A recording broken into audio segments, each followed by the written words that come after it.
Hi guys, അടുത്തൊരു വ്ളോഗിൽ എല്ലാവർക്കും സ്വാഗതം. അപ്പോൾ നമ്മളിന്നുള്ളത് ഒരു ഭുവനേശ്വരിയിലാണ്. നന്ദഗോപൻ ഭജൻസിൻ്റെ ഭജനയാണ് ഗൈസ്. അത് കേൾക്കാനാണ് വന്നത്. നല്ല തിരക്കുണ്ട് ഗൈസ്, നല്ല ആളുണ്ട്.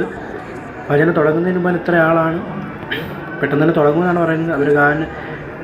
അവരുടെ ഭജന ഇവിടെ അടുത്തൊന്നും വന്നിട്ടില്ല, അതുകൊണ്ട് നല്ല തിരക്കുണ്ട്. നമുക്കിനി തുടങ്ങിയിട്ട് കാണാം.